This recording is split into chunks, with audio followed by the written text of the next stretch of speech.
Aaron, welcome to the podcast, man. Hey, thank you for having me on, man. I really appreciate it. We were talking right before I hit this record button about marketing. Yeah, the guy that you had on last time, JR, he knew what he was talking about. I was listening to you guys talking. I was like, okay, yeah, he's right. Yep. know your audience. Yep. Okay. Learn personally. Yep. He's check mark. So I was like, okay, this guy's learned a few things. JR, you've been verified. Not that we need to verify you, but thanks again for that. Yeah. And you are going to school for that? Yeah, I'm finishing my degree right now in business marketing. I have my associates in psychology. That's what my first love was, but then I switched it up and said, let's go into marketing because it kind of goes into what I kind of do right now, which is photography. Why the switch from psychology to marketing? Business marketing is very interesting too, and it has a lot of psychology in it, right? So I found that I really like doing it because of working in sales with people, and I always wanted to know what makes people buy things, what makes people come in the store, why are people looking at pictures, and why do they gravitate towards it, you know? And so those type of things, those type of questions, I really saw some interesting factors of it. And then plus there's good money in business marketing. So that too. The dollar amount, right? The marketing dollar. We're all trying to retire young, you know? That's right. I want my island already, damn it. I just want a piece of the island. You don't have to give me the whole thing. Just the piece. Just give the me piece. A piece. Let me get the west side. You take the west side, I take the east side, and then we'll have the north and south fight for over what they want. It's fine. Very civil. Psychology has it's like multifaceted. It's very broad. Very broad. It covers a lot. Back in early 2020, when the lockdown started happening, I went back to school. And before, leaving school, I was studying hospitality, like food and beverage, hospitality, accounting, business administration. Mm-hmm. And when I came back when I went back to college, I started studying psychology, and I had no clue. Like, when I went into the recruitment office, they're like, okay, you want to study psychology. Like, what about, what sub, group of psychology you want to study? And I was like, what?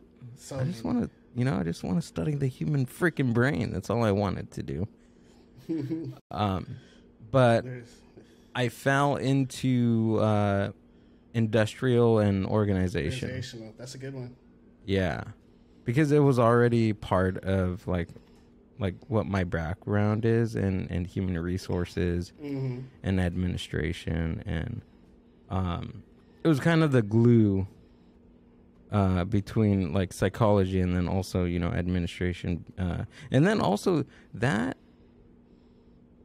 you have to go to school for studying industrial and organization psychology. Yeah, you have to go to school for like fucking 5 years. You have to become like it's a big step. A big step. Yeah. Yeah. That's why most of the psychology, like from abnormal psychology to behavioral psychology, it takes not only just your 4 years, it takes like a year into practice. Like you're trying to become a doctor, and even when you get that bachelor's, you're gonna need a master's just to do anything with it. Right. So that's when I was kind of like, you know what? Let's back up here. Just say, hey, I'm a minor in psychology, but I'm good at business also. What drew you into psychology? The human behavior. I'm more of I would say if I did go further in psychology, I'd be a behavioral psychologist. Okay. And so those are the type of things, the studies where you figure out why does, if we it goes into social learning, which is about, if you teach somebody a certain subject and thing, It's like, how do you teach them? It's through socialization, through people, through things like that. And there's so many great theories from Albert. I'm gonna mess up the last name, but Bandura, from Cialdini. So many great people that have come through psychology, and great theories. Some of them I don't agree with. Like, you know, we have great psychologists like Sigmund Freud. Not all of his things are, you know, the best, but there's some things we can pick apart and be like, okay, I think I understand what he was trying to say here. You know, I think, you know, the study of this, the study of why people do certain things.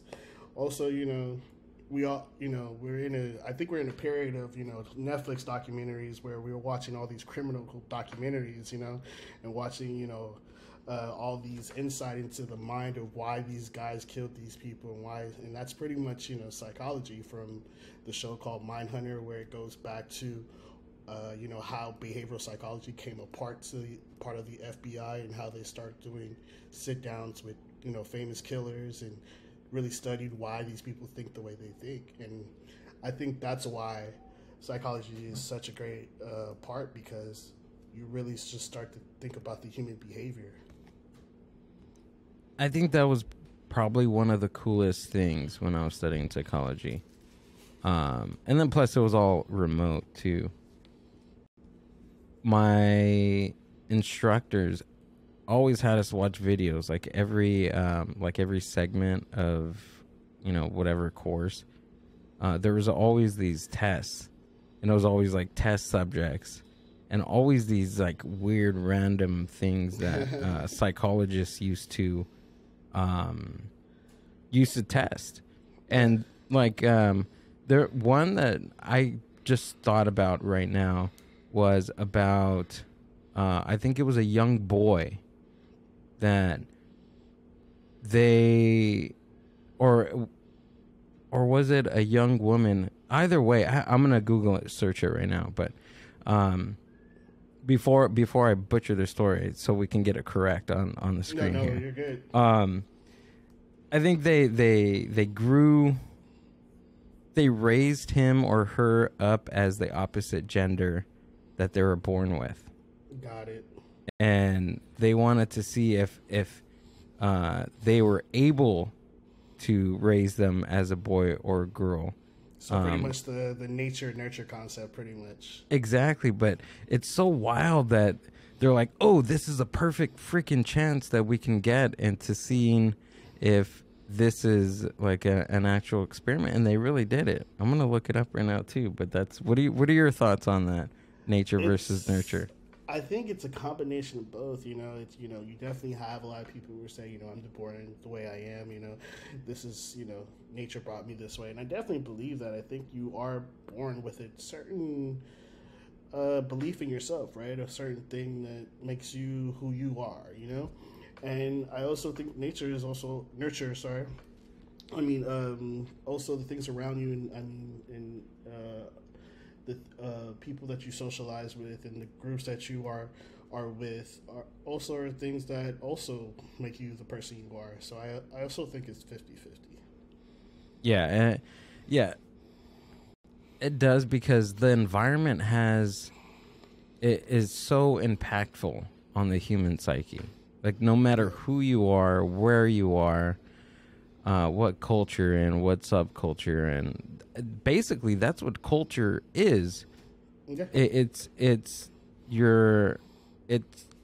social, I guess, like human connectedness around in your environment that can make up of what you are. Of course, like you said, 50-50. You are your own person, but that has a lot to do with your environment. Like, even if you go back to these serial killers, majority of them did not have great lives growing up. And that's part of the environment. Yeah, it was similar factors, right? They had, you know, with those killers, they had something against their moms. You know, they had issues with their parents. But it was just a lot of, from what you saw from, like, those shows, was like when they were going after women and murdering women, those people with those MOs, they didn't just do it randomly.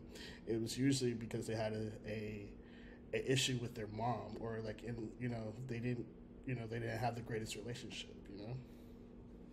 Yeah, and which was wild. A lot of them would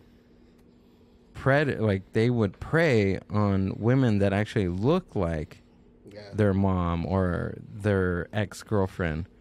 I think I heard something about Ted Bundy that he preyed on the women and young girls that looked like his ex, the one that dumped him right in college.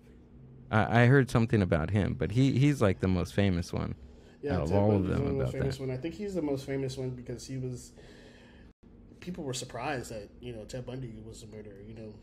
Person who was like your neighbor, good looking guy, very social. He's not the usual type of person you would think that would be the awkward, murderer. People have certain, perceptions of who they think a murderer is, And so Ted Bundy was this guy who was good looking, charming, in the neighborhood, and it's like, why would he do such a thing, So I think that's why Ted Bundy gets such a lot of stories about him. Okay, I think I found it. Okay, so I think the guy their name was David Reimer. David Reimer was born an identical non-intersect twin boy in 1965 at the age of 8 months.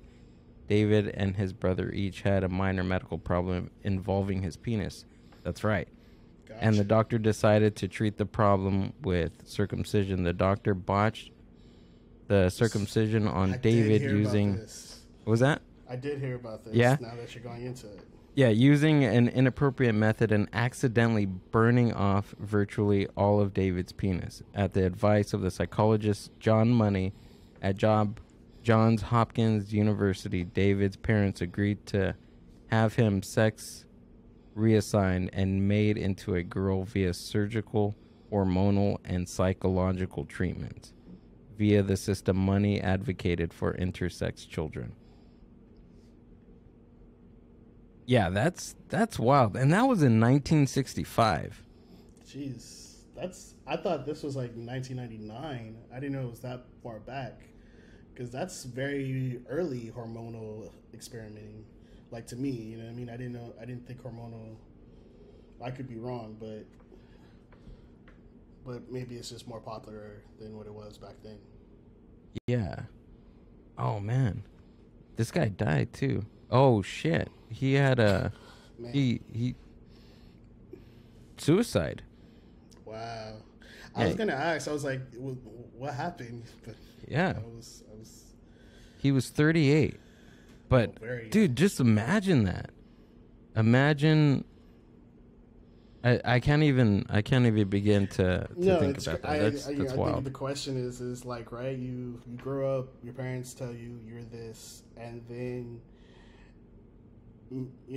maybe later on, it's not like telling the kid that you're adopted. It's like, no, you're actually a man, and this is what happened.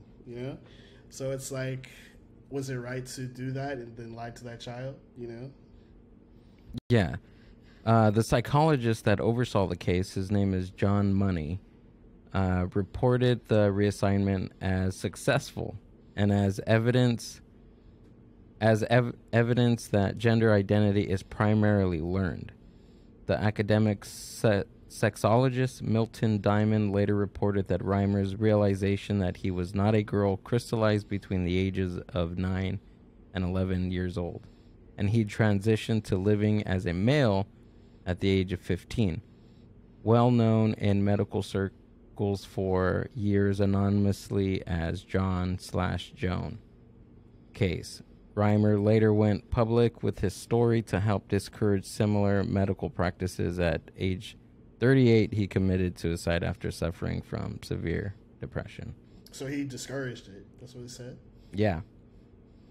Yeah. Reimer later went public with his story to help discourage similar. So he was out there advocating for, I guess,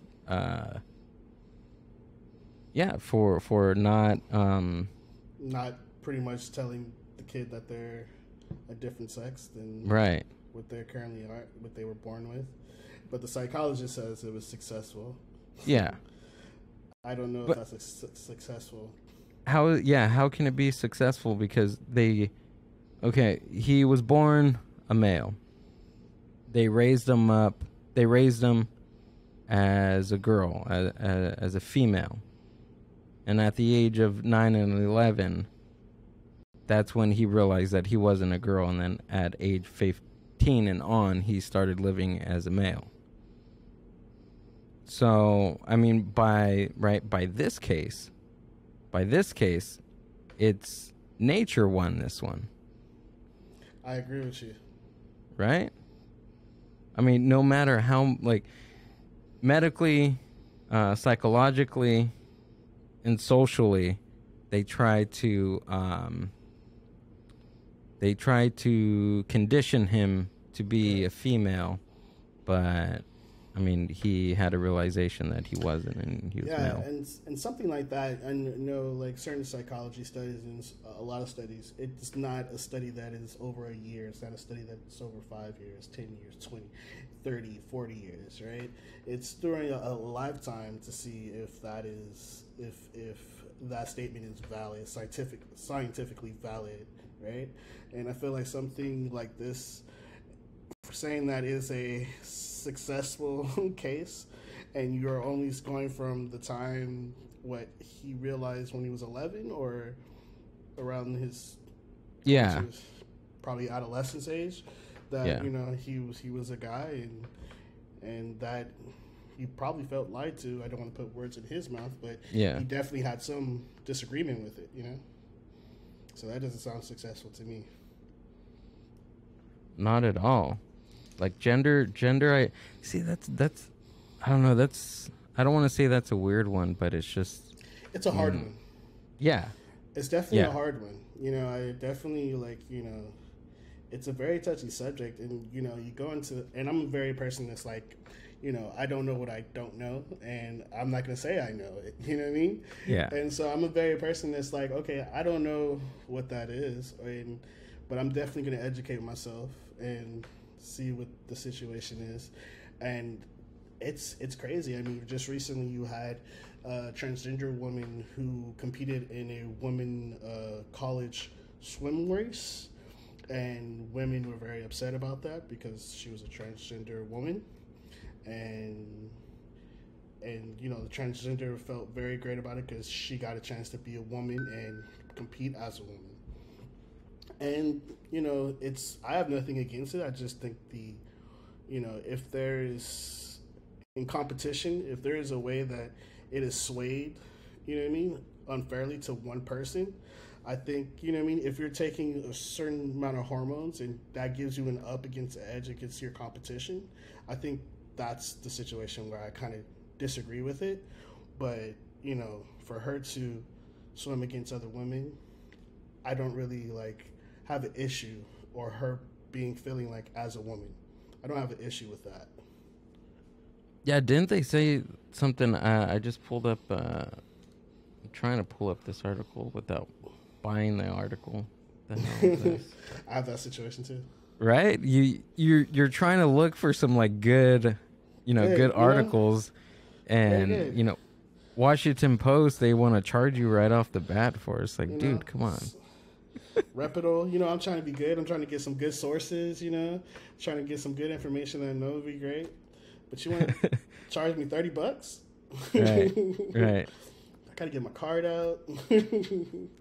Okay, so the trans swimmer who won too much. Leah Thomas is not the first trans swimmer in the NCAA, but her victories have put her at the center of a debate about trans athletes.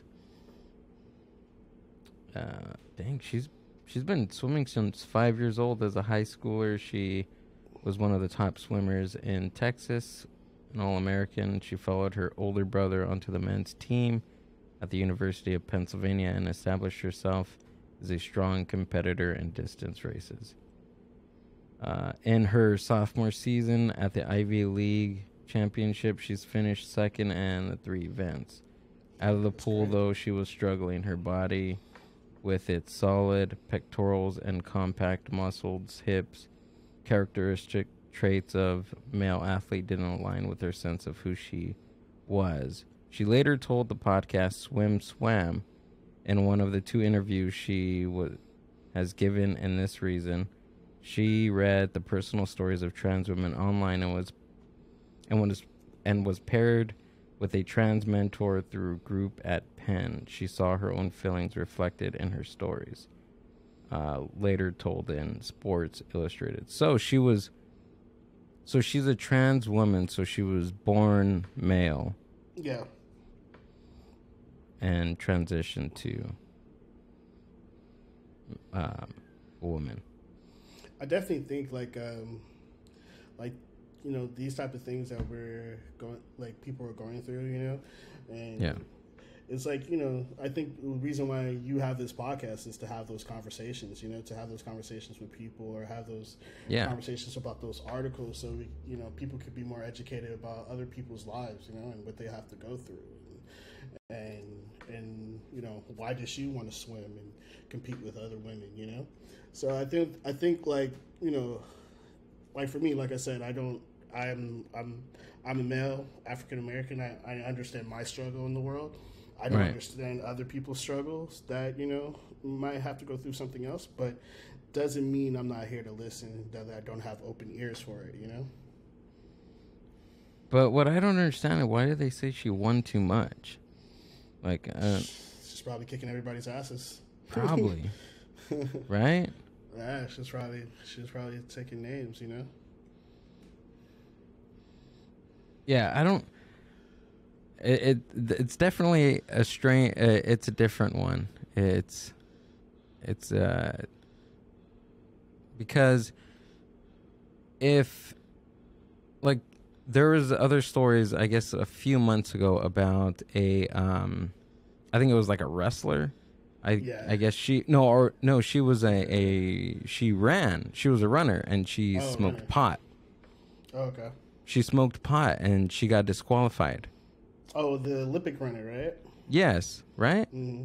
I think so, yeah. I don't remember her name, but she was an Olympic runner, and she was killing, and then the whole pot situation. Yeah.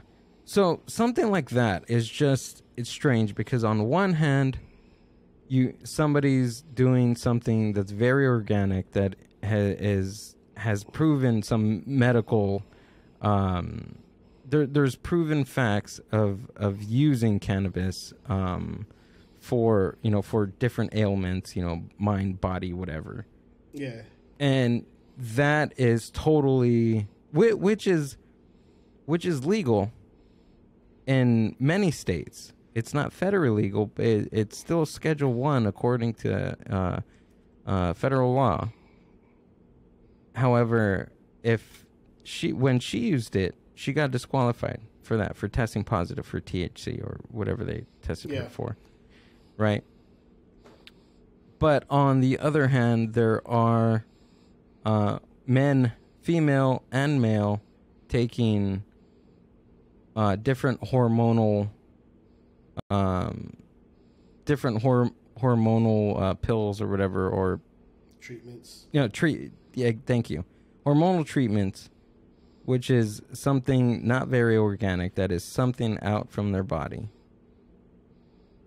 for enhancement purposes. Yeah, and she gets to stay. I think it's just the rules, right? You got the old rules, and probably it doesn't stand up to the time of right now, And so nobody's ever updated them. And so, we've lived in the world where weed was bad because weed was bad. You know what I mean? Yeah. There wasn't really like, okay, but why? It was like, but the studies say, and they're like, no, it's bad. Those studies are not government studies. And even though the government were, experimenting, and they knew it wasn't that bad compared to the other drugs, because, they had their hands on it too. And there's a lot of state government testing with drugs and things like that, where they, they see certain things. So it's, it's just crazy. Like you said, like, you can have this person who, just smokes weed, a drug that everybody knows about that nowadays, and now it's becoming legal through most states of the United States of America. And then you have this situation where people are taking those treatments, which is going to affect their body, which is going to affect their whether they're able to do certain things, you know. There, I found her. She looks like a badass too. Sha'Carri Richardson, a track sensation, test positive for marijuana. There we go. She was killing out there, man. She looks badass. She was killing. It's just sad, you know, because she was like, I feel like she was like, you know, she was a very outspoken person and very, just like she had a smile on her face, you know. When you definitely win something like that, you're gonna have a big smile on your face. Yeah. You know, you want somebody like that. You know, I thought she would be like, you know, the next Michael Phelps because she had like you said, she looks like a badass. She has that charisma, like automatically when you look at her. I was like, oh, that's dope. And then the whole THC weed situation, I'm like, really? Come on, guys. Yeah, really? they even didn't they get Michael Phelps for that too? I don't remember. I don't know. I think they did. I think afterwards we all knew he did. Yeah, he's definitely a stoner. Yeah, 100%. Yeah. But I just want to go ahead. No, go ahead. No, I just wanted to say, just going on, like, you know, we're talking about different studies. Have you ever heard of the prison Stanford experiment? That one is wild. That one's wild, and they made a movie about it. It's crazy. So my teacher for social psychology, the psychologist who did that experiment, he was his underling in Stanford. So he worked with him. So he would tell us, he would tell us like stories that weren't even written in the book or was in the movie about like that whole situation. So it was great to have him as a teacher. And I'm like, why are you here at LBCC? You know, and Long Beach City College, but. Yeah, he would tell us things about it, and it was just crazy, the stories. Like what kind of stories can you share? Yeah, he was just talking, you know, from the prison Stanford riot. I mean, not riot, experiment. Pretty much, you know, if you don't know the background, students volunteered to be a part of the study, and when they volunteered, they were going to get picked up like as like a person who committed a crime from their house and taken to somewhere. They had bags on their head and put it into prison. So you had half of the students who signed up for the experiment who were the prison guards, and the other ones who were the inmates. And so the study was just supposed to see, you know, pretty much just about human behavior, like what happens, you know. And when you see is, you know, I think this is very probably towards the whole Guantanamo Bay situation. When you don't have a lot of oversight, there could be a lot of bad stuff that happens, you know? And so people being taken advantage, people getting brutally beaten, things like that happened through that study. And it's crazy how you can have a really nice person and, you know, talking about nature and nurture, but they all of a sudden they're part of this, you know, let's say you have a prison guard who's a very kind person, very nice person, but he's in a group of these other prison guards who, you know, they're feeling their egos, they know they're in control, so they take this prisoner and they start beating up, and then they tell that guy, hey, you need to beat him up too, and now you're part of that group who's, you know, you might not have felt like this is a good situation or felt like this was good, but because you're part of the prison guards and now part of the inmates, I have to do this, you know what I mean? Yeah. So it was just a wild study, just about so many things. Yeah, and it's crazy too because it's like one, like, because you're part of this tribe, right? And if majority of the tribe thinks a certain way or acts a certain way, that it gives influence on the minority part. I mean, the minority of the group. I mean, there could be a small percentage that one or two people do not exactly agree with most of the group, but because most of the group thinks a certain way, the smaller part of the group has to think that way because majority wins, right? Yeah. That's kind of scary. Because if you have a huge country or a huge part of the world that is thinking a certain way, if they're thinking a certain way, a smaller portion of the world may think the quote unquote right way of the world or the right way to treat a human being, it gets kind of scary. It gets kind of messy when you have vast amounts of people that have some crazy whacked out fucking ideas. Yeah, I think you just got political. Let me tie this for you. You know, there's, you know, a lot of people say the problem with the U.S. government is that we have two political, you know, we just have two sides you could be on. So whether you're a Republican or you're a Democrat, you know? Yeah. And so you might disagree. You might be a Republican and disagree with another Republican and actually side with this Democrat. But because you're a Republican, you're going to say, you know what? I'm still going to vote Republican. You know, I can't do that even though. But the person on your side, or even on the Democrat side, you know, this person might be a very liberal Democratic person or a very conservative Democratic person, and you might not agree with them. And you might have some views that on the Republican side that you have views on. But because you're Democratic, you're like, you know what? I got to stay on my side. Yeah. You know? And you're like, no, man, it's not about that. It's you have to go to the person you believe in, you know? And I feel like a lot of that, you know, politics, even in not only, you know, just regular politics we have now, but you have, you know, office politics, you know what I mean? We have business politics, you know?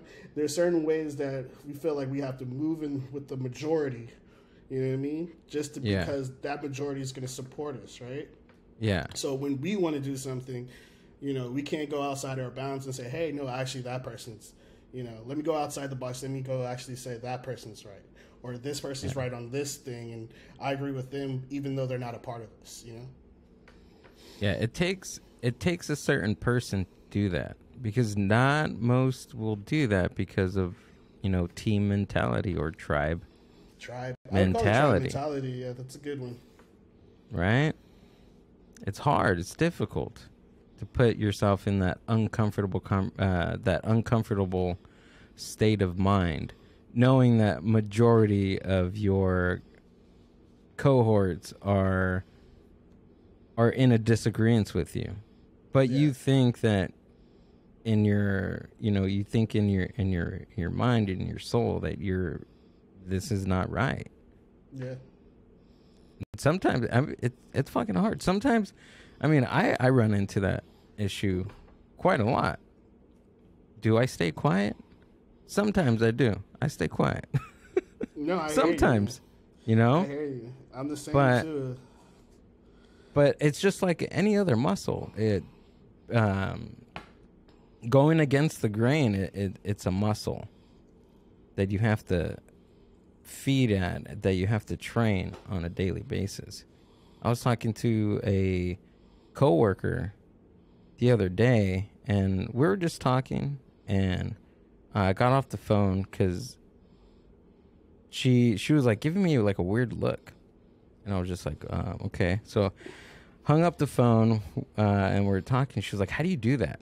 I was like, how do I do what? She's like, how do you just say no and go about your conversation? How do you say no?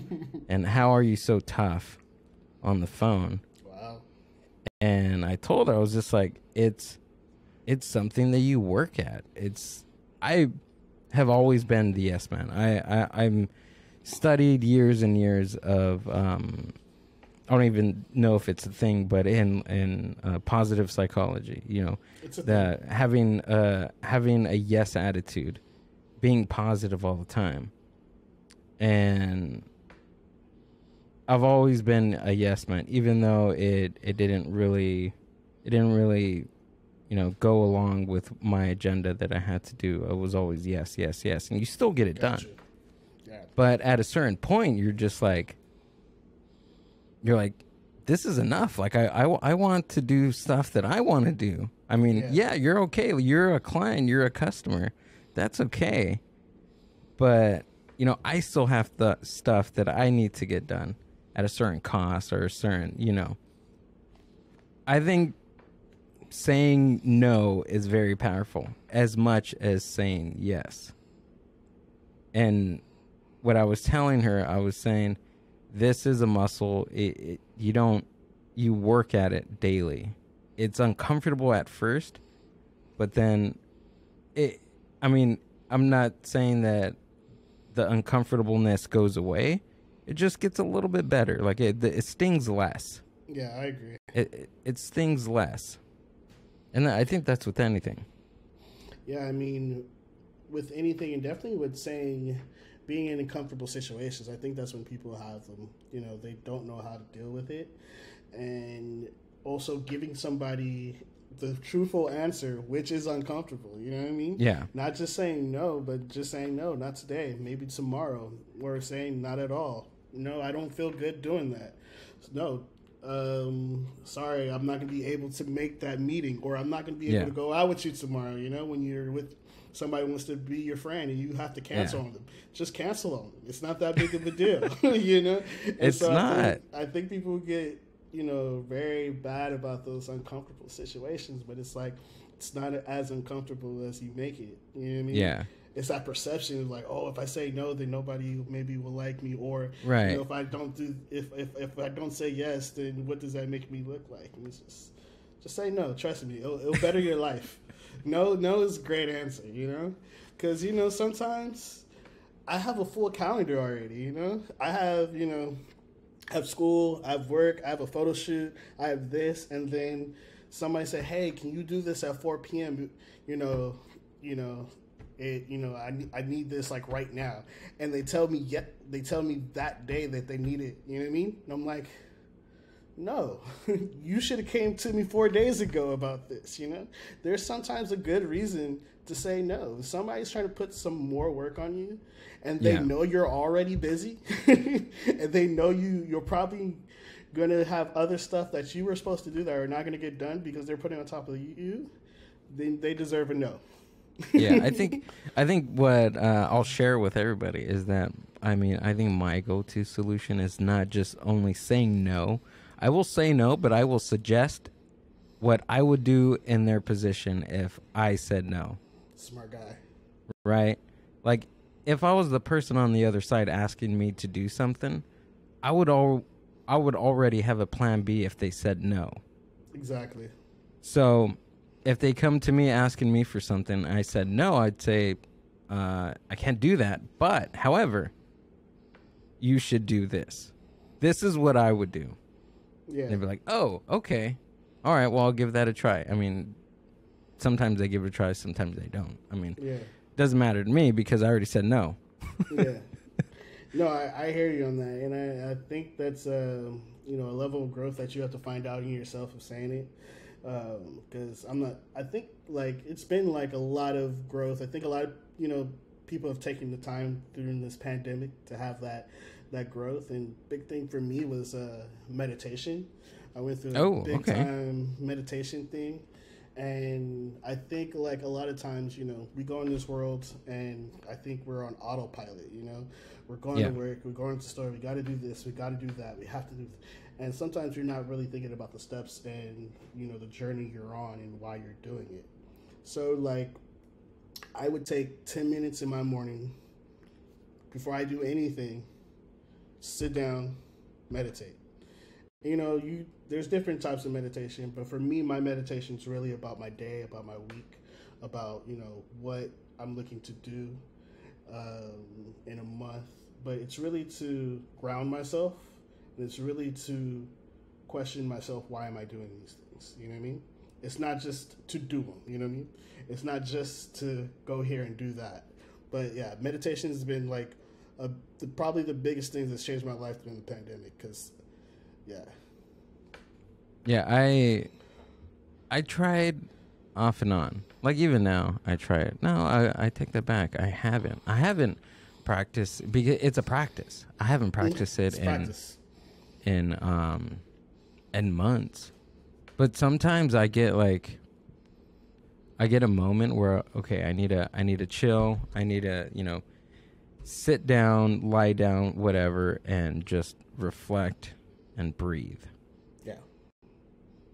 Sit down, reflect, and breathe. There's your mantra right there. Right? That's basically what happens. I was practicing yoga last Friday. How'd that go? It was fucking dreadful. Yoga is hard. It was dreadful. Coming back to practicing after, I think it was a year, going into an actual studio. Oh, man, you went to the professionals. And practicing with maybe about a dozen other people, right? But get this, it was in a room that was 95 degrees. Oh, you did hot yoga. Oh, no. I can't do that. That's what I'm already doing regular yoga. Dude, it was wild. At first, I walked into the room and I'm like, woo, okay. It's a sauna in here. It's hot. It's hot in here. Damn. Like, I'm no Nelly, but... yeah. Right? It's getting hot in here. It's getting hot in here, guys. Yeah. I left my clothes on. However, I was getting ready. I stretched. And then the instructor came in and he was like, oh, I see new faces. And I don't know if maybe there was another person in there, but obviously he was talking about me. Yeah. That was my first time there. Yoga Body Studios, Chino Hills. I was there, right? It was wonderful. When we were getting started, I'm like, okay, all right, I remember these poses. These are good. Yeah. These are good. Like, these are good stretch. Start you off slow. Yeah. And then, just to give some context before that, Amber, my girlfriend, we were talking about, she's super excited about me coming, doing yoga, doing hot yoga, because she introduced me to the practice. And she told me, she was like, you know what? They take it easy there. It's just a lot of just stretching, and, they don't do anything like downward facing dog or double dog or anything like that. Just mainly cobra, which is, you lie your belly on the floor and you stretch your back out with your elbows close to you. And she was like, that's all they do. But, however, I think it was like 20 minutes into the practice, because it's an hour-long session. Yeah. He was just like, okay, downward facing dog. And I'm just like, motherfucker, are you kidding me? The one thing Amber said that there wasn't going to be. I'm telling you, man, I was like, you know what? There was like a switch that turned on, and I was just like, you know what? I'm just going to do this full force. I'm just going to practice. I'm just going to focus on my breathing. I think that's it.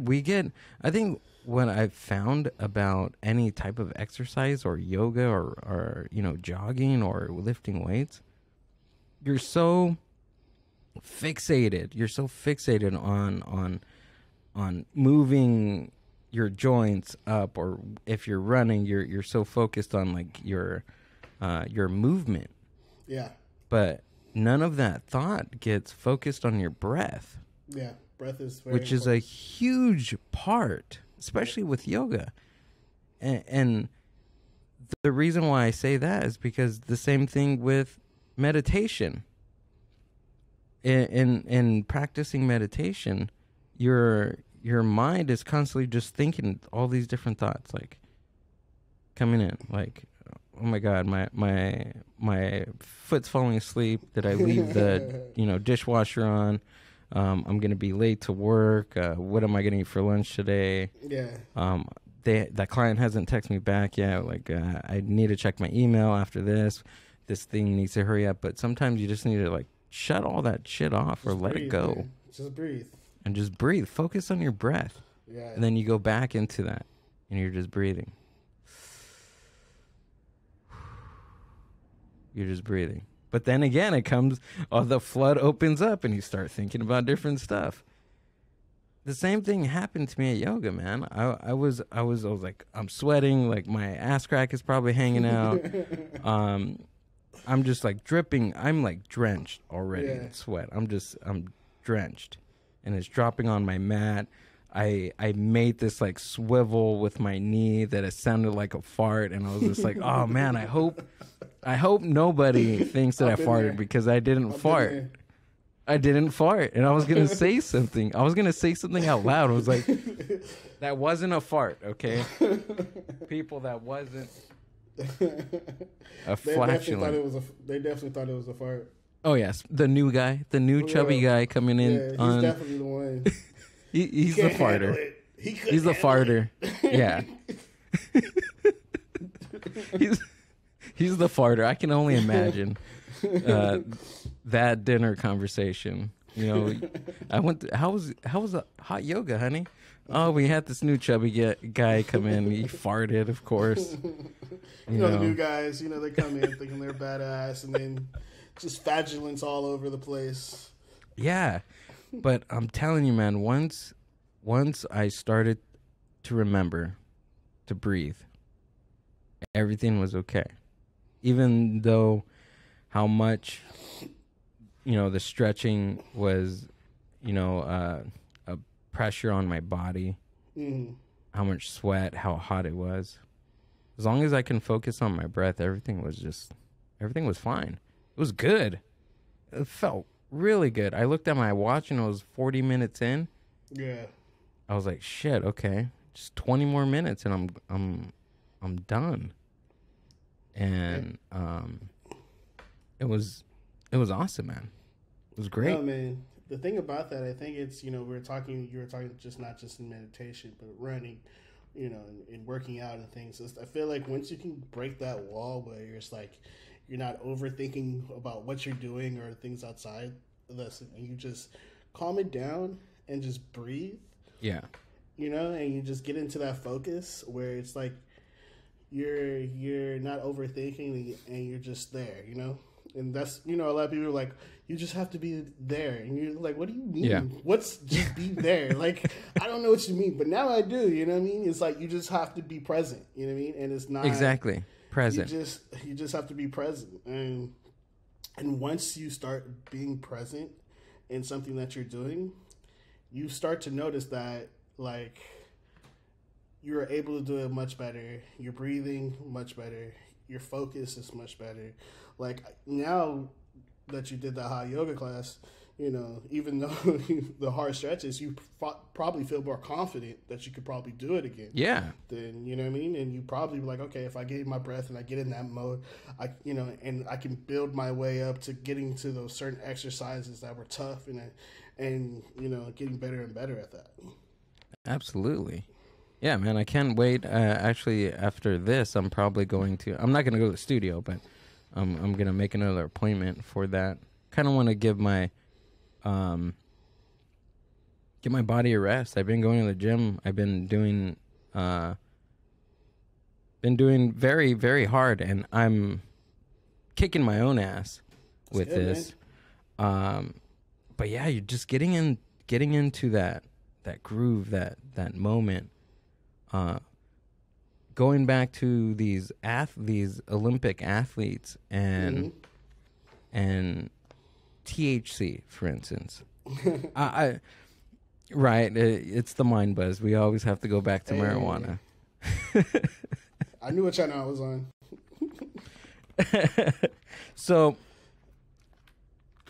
there's a huge difference. There's working out sober, which is good. It's good, it's clean. But there's something about working out after cannabis, or there's something about working out while on cannabis. At least my experience, it pulls me in. It pulls me in to the moment and what I'm doing. I can see that. I can be at the gym for like 2 hours. I think it was like a couple days ago where I just lost track of time, and I was there for like 2.5 hours. I lost track of time. I was on the treadmill and I just lost track of time. Like, of course, it has like the numbers and the time in there. But definitely, you're saying like you could just kind of zone in and just get that, you know, it gets you zoned in. You're just doing your thing and not really focused on, 15 minutes went by. Yeah, right, exactly. And sometimes that's what I do, because I'm a numbers person, and I look at numbers all the time. Like even with working out, like it's time. Like I time everything. Like how I'm feeling at a certain time in a jog. Like and I try to beat that time too, you know, like your pace, whatever it's like your pace per mile or pace per minute or something like that, right? Just trying to get better with that. But back to the cannabis thing. That's just there's two different things, and it feels so good. I feel so good after the workout because usually you get munchies at the end. I bet you do. Any workout. I don't. That's the thing. No? I don't. I think I just sweat everything out. Okay. I sweat all the addictive and bad parts out of cannabis after that. I notice like when I do a hard workout, it's not that I'm really hungry, and I think it's because, you know, when you work out, you burn out all the natural sugars. I just want some sugar. I just want something sweet. But normally, you know, I've never myself tried working out high, but you're making it sound like a perfect regimen, you know. It is.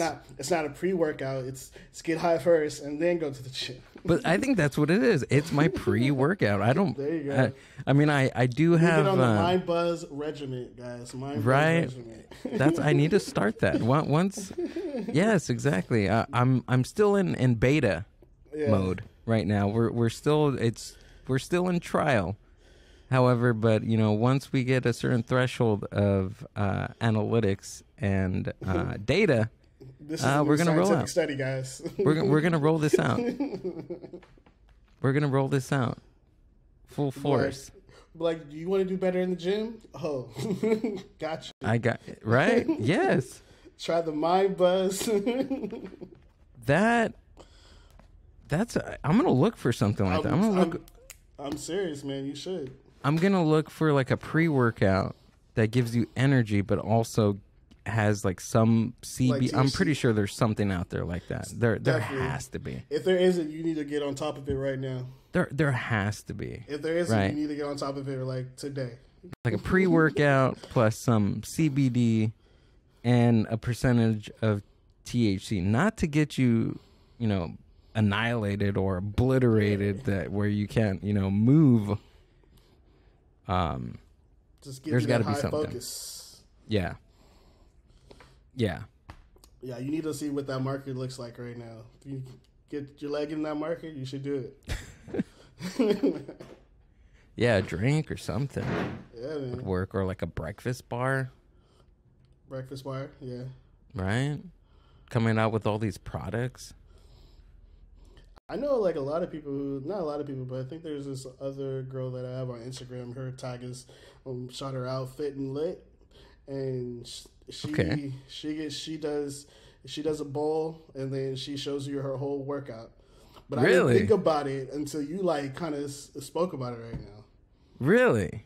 Yeah, she records herself smoking, and then she goes. She does her whole gym, and she's fit. She's definitely fit, and she's definitely lit. That's awesome. I want to talk to her now. Yeah, absolutely. I think she's up in somewhere north. Maybe it's in Oregon. I think something like that. But yeah, I used to work for this company which used to sell. I was part of their marketing team, social media, emailing, all that big stuff. And I used to run their Instagram. So we would sell like bongs and all that. So I had to grow that community. And so she was part of that community. And it was crazy, just like on Instagram. It's like once you make a community of people that, you know, for me that I don't smoke often, but, you know, you start to make that community and then you see people like what they do in their daily lives. You're like, oh, okay, this is cool. I was like, you know, what I found the coolest is that people would do live chats right after work to smoke with people on Instagram, like Instagram Live with people that they're their followers, and they would like smoke together, like after work. That's wild. It's crazy. That's technology. It's crazy. I was like, man, I kind of want to smoke now. Right? I kind of want to be part of this community. You know, just like I want to get off of work and chill with my friends, and just smoke and just have a conversation. So were they doing that like on like together, but they had a camera that was online, or everybody was in Instagram different Live, places? Like Instagram Live, they were just like, just people would just add on. You can add yourself onto their chat, and everybody was like taking a video, and everybody was got their bongs and how was work today, and they're on live. Oh, okay, I see now. All right. Oh, that's pretty cool. That's a good community. I was like, that's a pretty cool community. I was like, I like that. Yeah, there's got to be tons of stuff out there. She was from Oregon, you said? I know I think her Instagram name, I'm looking it up, is Fit and Lit. Oregon's fucking beautiful. I haven't been yet. I've been to Seattle, which is not too far away. And how was Seattle? A lot of microbreweries over there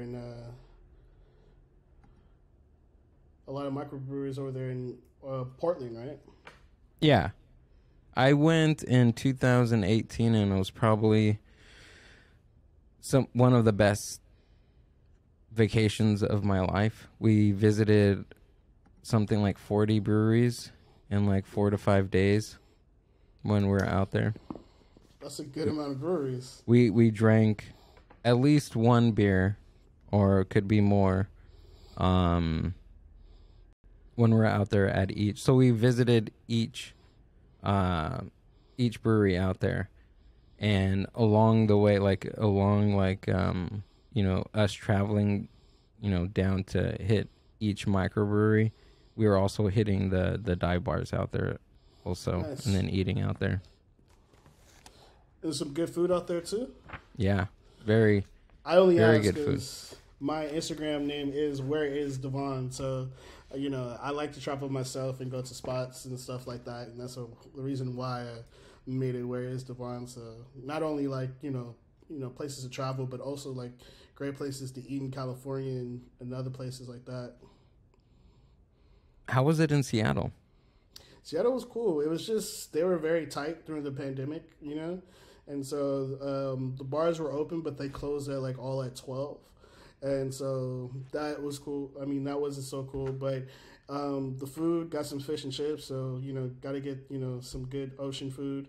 They had, we got crab, we got all that good stuff. Went towards the first, if you're going to go over there, you got to go to the first Starbucks that ever opened up. But it was a lot of good food, a lot of seafood. If you love seafood, definitely check it out. Wasn't that bad of weather. It was actually pretty cool. We went to a brewery right by the water. They had some great beers. And then, I think you would love this. I didn't know if you know, but Sean Kemp, you know who Sean Kemp is? No, I don't. Okay, he's a basketball player for the Seattle Supersonics back in the day with Gary Payton. Okay. And he has his own cannabis store, which was like crazy. Like he has, the store is like super huge. Really? Like, I guess he got into the, he was like a big time dunker. Like he would do like alley-oops all the time. He was like a Showtime player. And so like he had this big, cannabis store. We went with it, and he had like NBA Jam in there, the game. What? And like all this other stuff. It was pretty cool. It was like, I don't want to leave here, but. Did you go to the Space Needle? Yeah, Space Needle was pretty cool. It was really packed. They had like a lot of other food spots over there too by the Space Needle.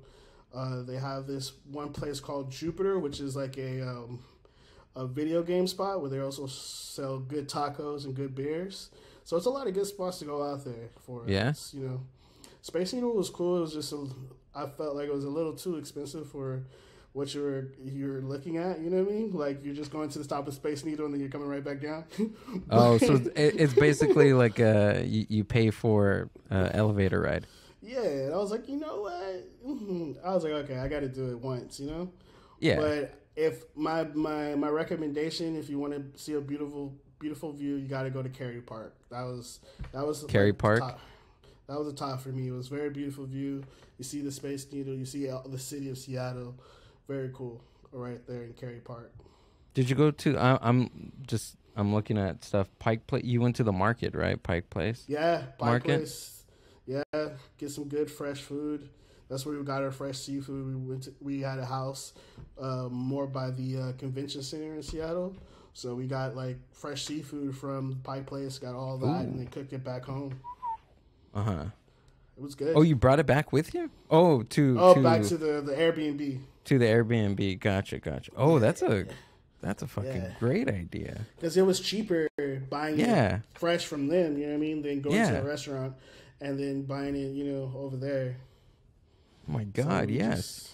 It was good. It's delicious, man. You got to go over there. And everybody's super nice out there, you know. I always like going to places where people are like really chill. Like I've gone to places where people look at you and they're like, why is he here? And I'm like, all right, I guess I'm getting the side eyes. I didn't know what community I was in, you know? And you never know. You come off the car, sometimes you get that, you know? Definitely me being as an African-American guy, you know, there's always a little bit of, you know, sometimes a little bit of racism somewhere. And so, you know, you go to some places and you're like, why am I getting all these side eyes, you know? But Seattle's a great place. Everybody's really dope. Food's great. People are nice. It has a great community of people. Yeah, it was such a great time.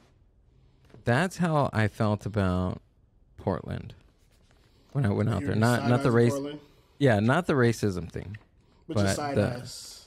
No, not side eyes. No, everybody was chill, dude. They were. Okay, cool. It was like a laid back version of downtown LA. I like that. Similar to Long Beach. Similar to, I think it mirrored Long Beach, and that, you know, that vibe that it gave. You know, I felt I was super comfortable out there. Like I was talking to everybody. It was awesome. We actually which was very fucking dangerous, but we had some drinks in us, so we weren't thinking correctly. It's usually what happens. We were.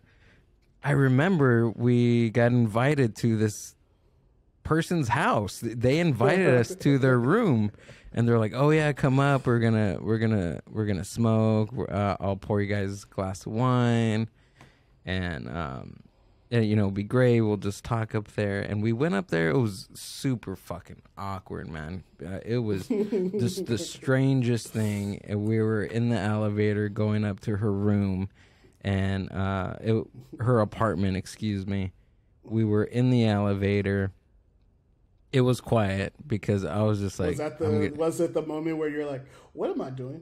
Yeah, it was. I'm going to get murdered. I'm going to get murdered. I'm going to die. She's going to drug me. She's going to drug me. I'm going to wake up and I'm going to be missing a kidney. A few fingers, toes maybe, but we got up there and she poured us a glass of wine. It was me and a friend, and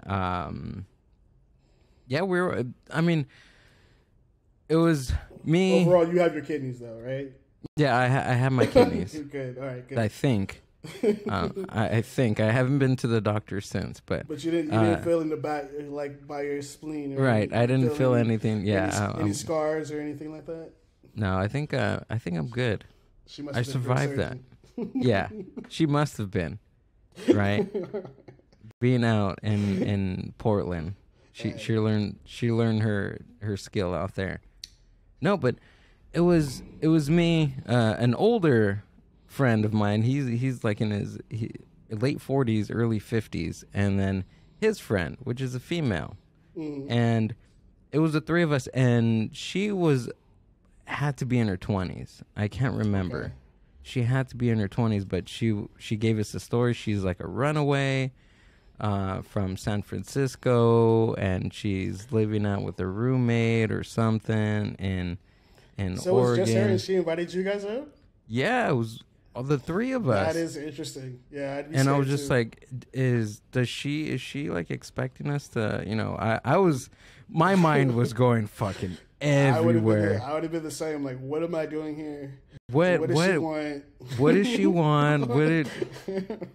I was trying to hit on her, but she was hitting on my older friend, and she told my older friend I like him older, and he was just like, no, dude. He pulled me, like when we were walking over there, he was like, no, this girl's for you.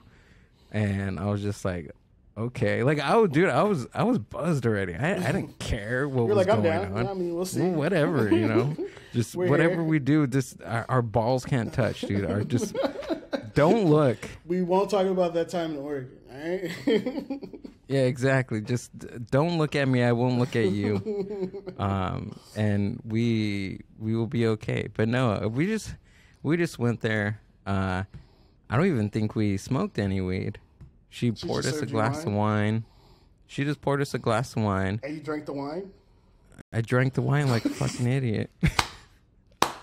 Oh, man. You could have got kidnapped so quick. You could have been gone. There would have been no podcast. Your life would have been changed. I was like, don't drink the drink. It's like me watching a movie, you know, when you have everybody watch, you know, yelling at the screen. Don't do it. Don't do it, Gil. Don't drink the drink. He's behind the door, you idiot. Gil, she's not by herself. She's not by herself. Did you check the whole place? Dude, that's how horror movies start. That's how it starts. That's how horror movies start.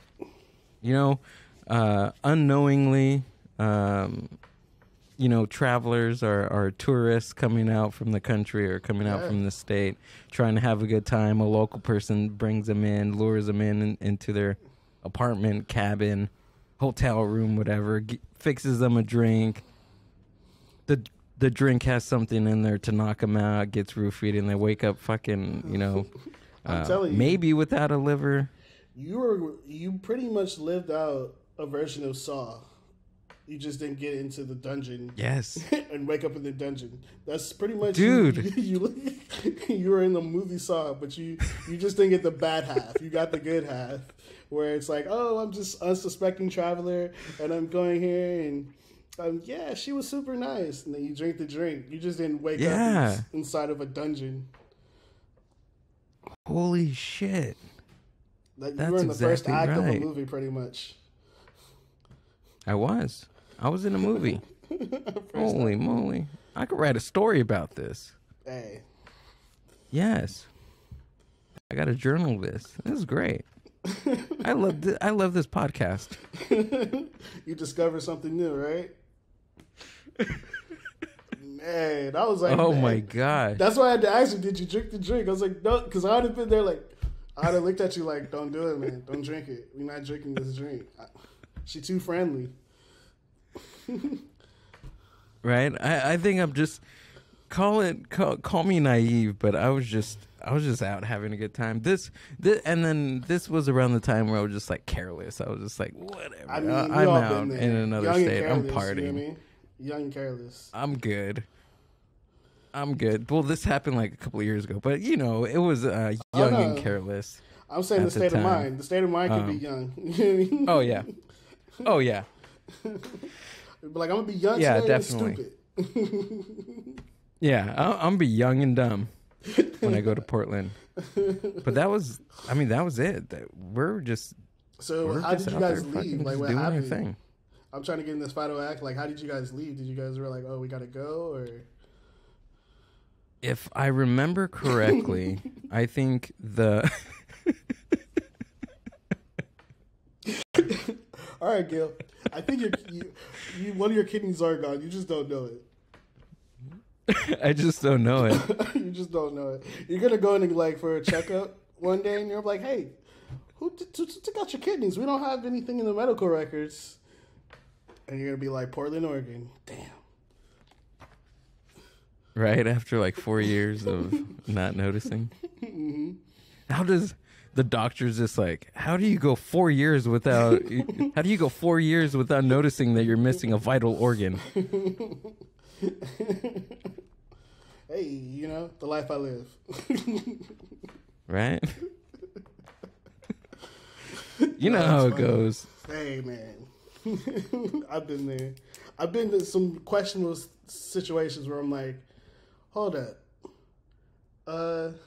Some don't add up.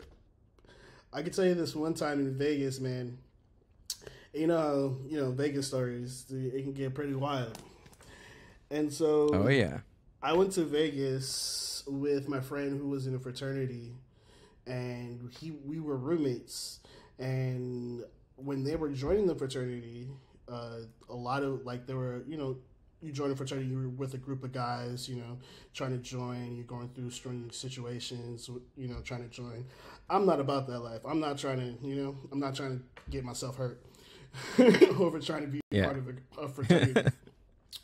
So, you know, they finally cross, you know, they're gonna be part of fraternity. And I knew a lot of fraternity bros, a lot of them, you know, socialized with them. And they're like, hey, come to Vegas with us. We're gonna have a really good time. I didn't understand a good time when it came to them. Let's just say that. So okay, we're staying at this suite in Palazzo, and they booked 3 different suites, like all connected, like boom, boom, like, and it's like pretty much like about 20 people. Okay. No, it was 4 suites back to back to back because it was about 5 people in each room. So you had the one room, which was just the liquor room. You had another room, which was like the druggy room. And then you had another room, which was a different type of druggy room.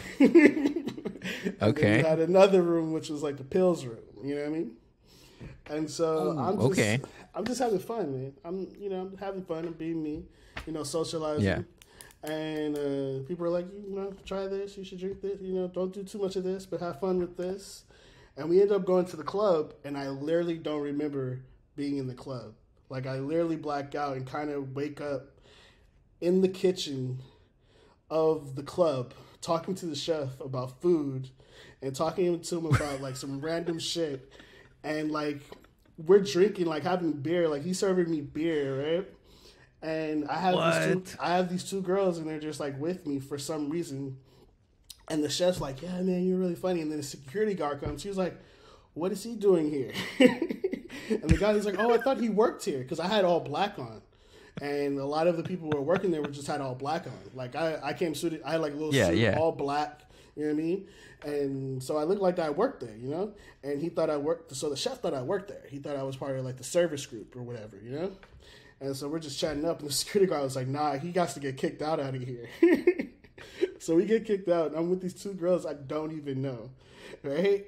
And like I'm drunk. So the two girls that you were with, you didn't know them? I didn't know them. There were two They were just random girls, really? Random girls that I was with. And so I was like, oh man, I don't know where my friends are. My phone's dead.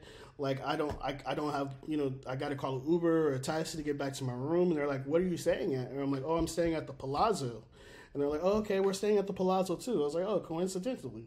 Great. And so she pays for the taxi cab to get us back. So perfectly, I didn't know where my wallet was either. It was just shit out of luck for me. And so, so we get back to Palazzo. I forgot what room I was in. I remember I was on the 7th floor, but I don't know what room I'm in. And I don't have a card key. You know, like the main guys had a card key. You know what I mean? Yeah. And so I'm like, I know I'm on the 7th floor. I'm walking around the 7th floor because, you know, my friends are loud. And so, and I don't hear them. And I'm like, they're like, the girls are like, oh, you just come chill with us. Come chill with us. And I was like, oh, okay. So I go into the room and I have a drink with him and I black out. Oh. Right? I black out.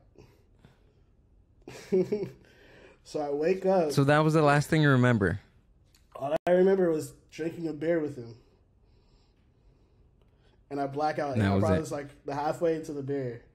And out. And then I wake up and it's like a movie. I have a girl on my left side and I have a girl on my right side. I don't understand what happened. I don't know what happened. If I had a threesome, I don't know. Wow.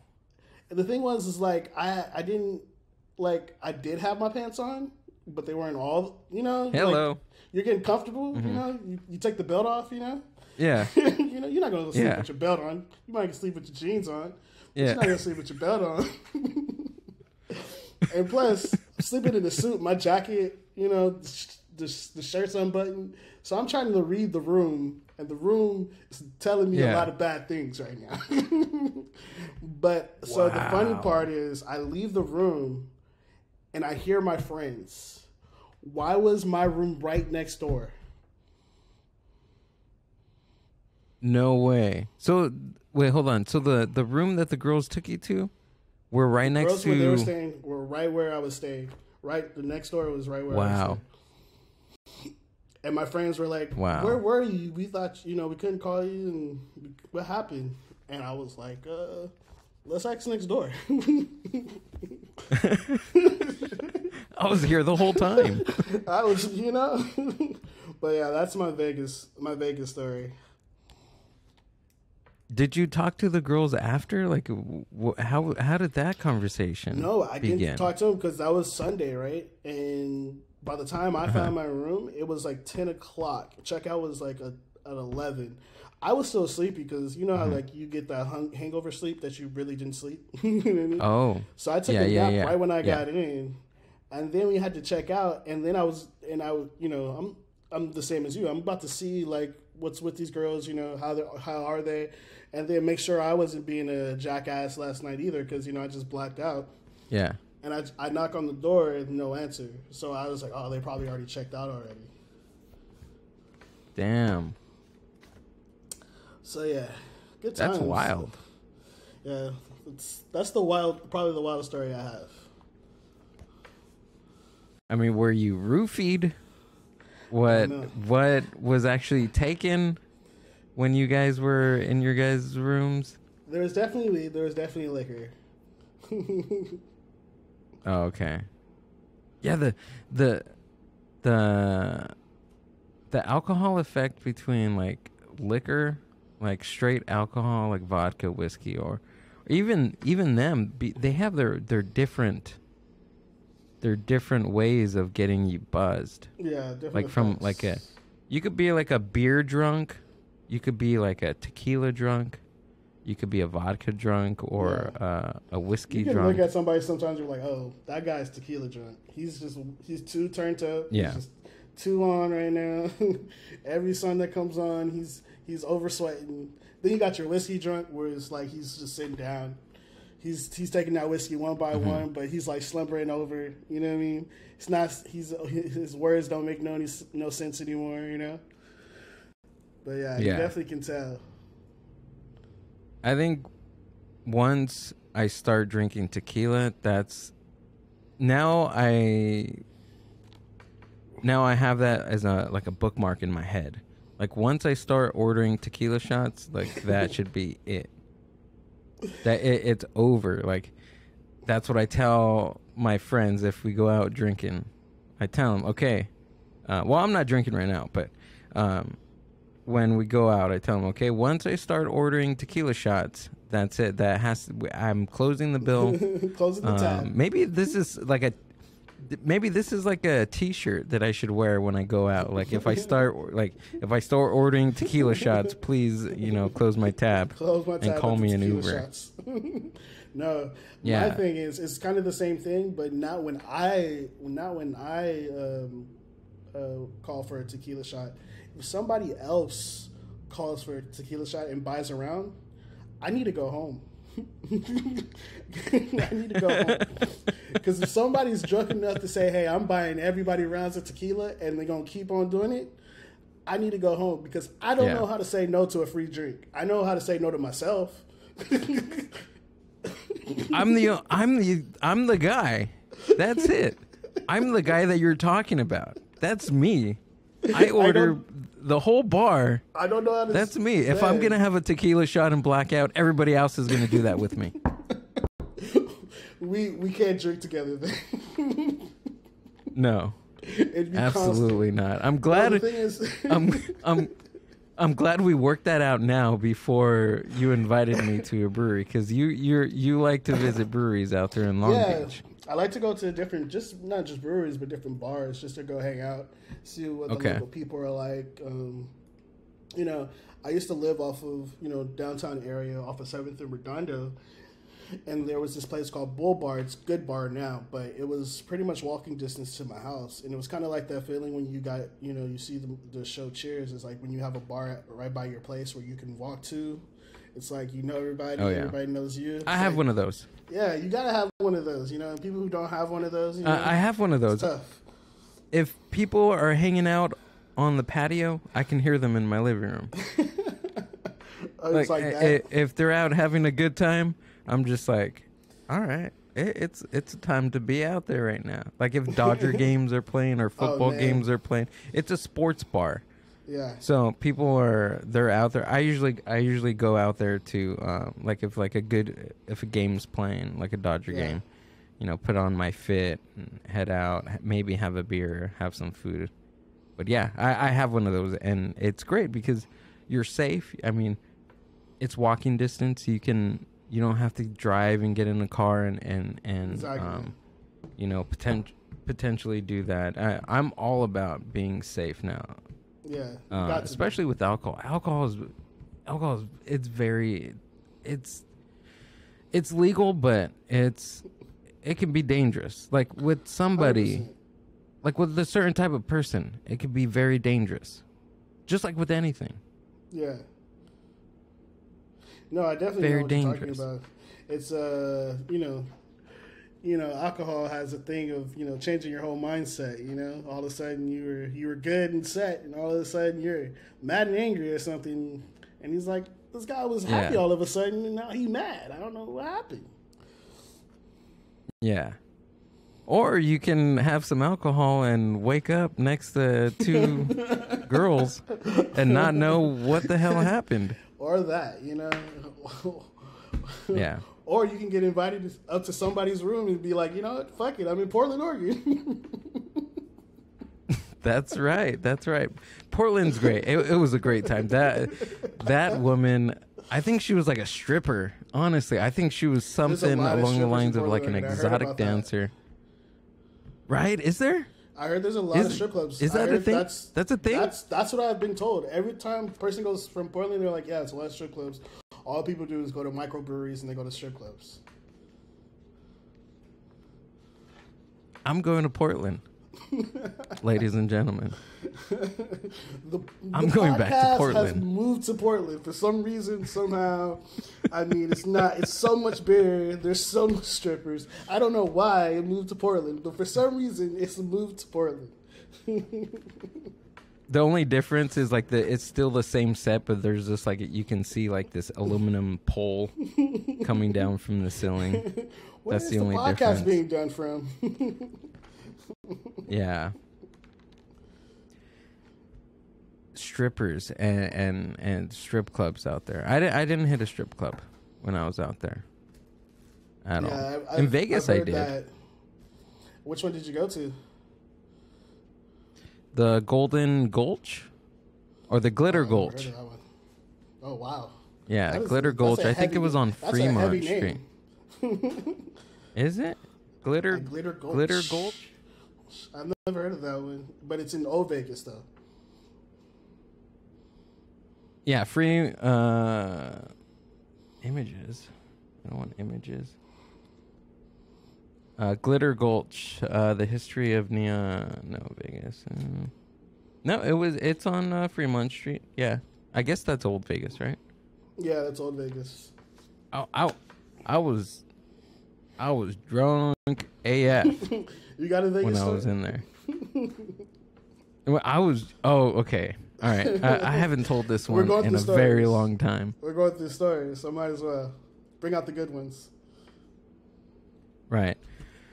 So I go out to this was it was years ago. I think I went out with me and this girl had this weird relationship. Like it was like, are you my girlfriend? Am I your boyfriend? It was going through that period. I get what you're talking about. We were like, are we dating? I ask you out all the time. You say no. You don't want a boyfriend, but you're treating me like a boyfriend. I'm treating you like a girlfriend type deal. Anyways, like I get really close to her mom's boyfriend. So we did it was like a double date kind of trip. Interesting. To Las Vegas. Great story. Yeah, right? And now they're married. She's I don't know. I don't talk to her that much anymore. But however, the story. So we go out to Vegas. We're sharing a room. But we have two different beds. Okay. Right. We have two different beds. We're sharing a room, which I was cool with it. it was just kind of weird because of the whole like relationship. Are we in a relationship kind of thing? You know what I mean? So I was like, okay, whatever. You're like, I'm in Vegas. Low key double dating in Vegas, like low key. Yeah, right. Like, I don't want a boyfriend. I wish I wanted. This was the thing. I wish I wanted a boyfriend, but I don't. But I'm gonna treat you like a boyfriend. That's how it was. She wanted her cake and have it too. I wish I wanted a boyfriend. Pretty much, yeah. So I mean that was that deal. So we go out there. I don't know. We smoked weed with her mom and her mom's boyfriend, and everybody were all lit. I don't know who brought the weed. I don't remember, but I remember just like fuck, like I'm smoking weed with like this girl and her mom and her mom's boyfriend. This is fucking cool. This is dope. I think I was about 20 years old because we went out for her 21st birthday. So I think I was 21. Yeah, I was 21 already. So I was fairly young. And this was cool, going out with older people. Anyways, so we're on Fremont Street, lit as fuck. We're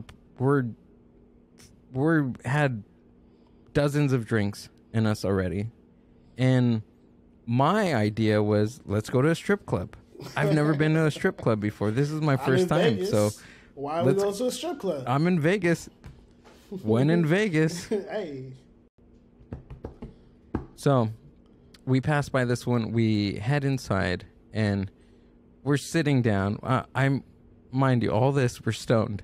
So we're sitting, we sat down.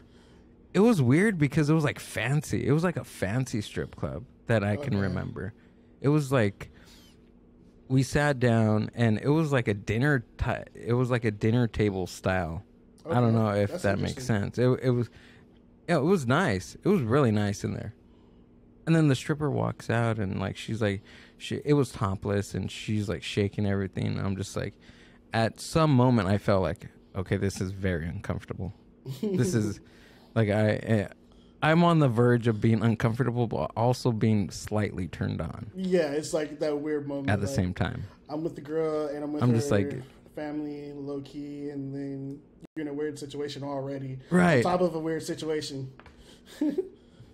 Right, exactly. So I'm just like, I'm gonna go with it, whatever. So like we're giving her like dollars and stuff, and she was dancing. And like all of us were all having a good time, laughing. We ordered drinks, and everything was fine until there's a server that comes up to me and she was like, "Hey, you want to dance?" And I looked over to the mom's boyfriend, and he was just like go, and I was just like. I was like, all right, cool. So I get up and I look down at the girl that I went there with, and she was just like, she gave me this look. The look was different. It was weird because I don't know if she was like kind of upset. It was her birthday, mind you. It was her birthday. Like, where's my lap dance? That's what she was saying. Right? Come on with me. No, so she takes me to the room. I get a lap. I'm getting the lap dance. All right. Right. Super stoned. I'm just like, whoa, this is fucking cool. Like this is actually. You're 21 in Vegas. The only 21 Vegas. I'm stoned. You're in the strip club. I'm drunk. Strip club, Vegas. A very beautiful woman, right in front of me, and she's shaking her tits and her ass. All up on me. But she's like whispering in my ear. I'm just like, whoa, okay, this is getting too personal. This is getting intense. This is getting wild. Not inside my bedroom with police. And she was like, okay, you want another? She kept on dancing and dancing and I'm like, I'm thinking at some point, I'm like. Like I'm supposed to leave, right? Yeah. Like I'm supposed to leave, but I kept on like ordering. Like I was drinking the whole time, and I was so nervous. I kept on just slamming them down, slamming them down. So I'm paying for dances and slamming down drinks that were very strong, Oh man. And dude, my ex calls me during not the girl that I went out with, but another girl. She didn't. Another girl that was my ex calls me, and I answer the phone. So I'm getting a lap dance while I'm talking to my ex. Boss and move. We're talking about boss move. At we're 21. having boss move at 21. We're having I just gotta say that. Very, very intimate, deep conversation while I'm getting a lap dance. That's a boss. Meaning, move. I can't. And the girl on the other end on the phone, she was just like, I can't believe you went out to Vegas with that girl. She doesn't even like you. And mind you, the stripper is listening to everything that is going on in this conversation. Oh, man. She's like, I can't believe you went. Like, you know, you tell me about all these problems, and I can't believe you went. You look like an idiot, and now you're out there. You're probably not even sleeping with her, and this, and all that stuff, right? So she's like telling me on reasons why I shouldn't have gone to Las Vegas, right? With this girl that I wasn't in a relationship with. Well, you're getting a lap dance. The strip. By the way, I just while I was getting a lap dance. By the way, while Gil is getting this lap dance, he's getting also this talk to. I'm not even at the best part yet. That's the thing. So the stripper is listening to this whole conversation, right? And I'm just like, you know what? I gotta go. I'm in the middle of something right now. Like I'll call you back. Like I don't know, another time. So we hang up, and she was just like, oh my God, was that your baby mama? And I was like, yeah, that was her. And she was like, what about the other girl, honey? Like, where is she at? I was like, oh, she's waiting on the other room. She was like, wait, you're here with that girl that you like? That you want to be your girlfriend? You're getting a lap dance? Oh, man. So the girl you like sat with you, but you came out with me to get a lap dance. And I was like, yeah. Yeah. That you're a stripper. I came into a strip club to get a lap dance. That's what strippers do. You don't go to McDonald's and buy a taco. Yeah, exactly. So I told her, she was like, oh my God. Like, after I told her that, I don't remember the type of advice that this stripper was giving me, but she was giving me some hardcore relationship advice. Yeah. It wasn't probably that good because I don't remember it. Yeah. But she was giving me hardcore life advice like the lap dance was done. I don't think I paid for that therapy session at the last 20 minutes that she was talking about fucking life for. But anyways, she was telling me that if you like a girl, you shouldn't get lap dances, and the person shouldn't know that you're going out to strip clubs and doing all this. And she was like, you're an idiot. She was like, why would you do that? That's just dumb. And then answering the phone too. Like, I mean, come on, kid. Like, do it right. Do it right. But I don't know how much time passed by. I have no clue. But I'm just like, my stomach is hurting. Yeah. It's sore. I gotta go. I'm running out of money. I had to transfer funds from my account. Good thing that I got paid that evening. Nice. Because that lap dance ended up being like $300. Jeez. And that was not I think it was like another $60 for the drinks too. And so like $400 walking out of that place after that. And I had all these missed calls from the group that I went with, and they're like, where are you? Like, where are you? I ended up having to I stood in there a long time. They left me. Damn. Which was crazy. I was like, why the fuck did you leave me? Like, where did you go? So they went back to the hotel. All right. I had to get like a taxi to go back. that conversation was fucking wild too, because I ended up telling that guy all my situation about everything from coming in, the girl that doesn't want to be my girlfriend, plus my baby mama calling me in Vegas while I'm getting a lap dance, talking to the stripper about my trouble and about my girl trouble. Is such a great story. And he was just, so it was wild. That was my stripper story. And now that every time, it's funny because now we laugh it off. Like the girl that I went to Vegas with, we laugh it off because when she goes to Vegas, she snaps pictures of the strip club and she sends it to me and tells me, hey, I'm looking for like a good conversation. You think this would be a good place? Because the what I told her when I got back, she was like, oh my God, what the hell were you doing back there? And I was like, I was just talking. I was just talking to the stripper. And that's how I got the idea for the podcast. No. Bam. There you go. Bringing it all right back around. And that's how right? the Mindbuzz But yeah, got that was just, it was funny. It was a fun time. Vegas is so wild. Like if, I don't know. I haven't gotten a lap dance since. No, I plead the fifth. Amber, don't hurt me. I plead the fifth. Well, every time you need to go see your psychologist, you have to go back to Vegas and go back to that spot. That was pretty much a counseling session. Pretty much, which your $360 was a psychology session. It was, but it was a good. Well, it was getting life advice. Oh, that would be a super sweet market. Right? We have to look that up, Aaron. Stripper and psychologist. We have to look that up. You know, lap dances. We talk about your feelings. While you're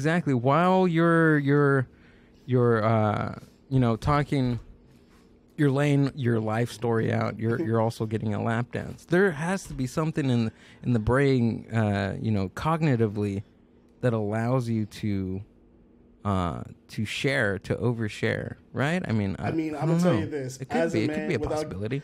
Without giving too much, as a man, I am most vulnerable when a woman is sexually attracted to me. Let's just say that I'm most vulnerable, and if she wants to talk about my feelings, that's probably the only time she's gonna get it out of me. So, yeah, jeez, we're strange humans.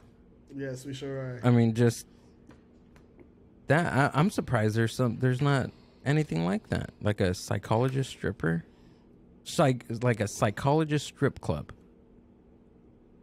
Huh? Something to think about. We got a lot of products coming out from this podcast. This is great. A lot of good ideas, man.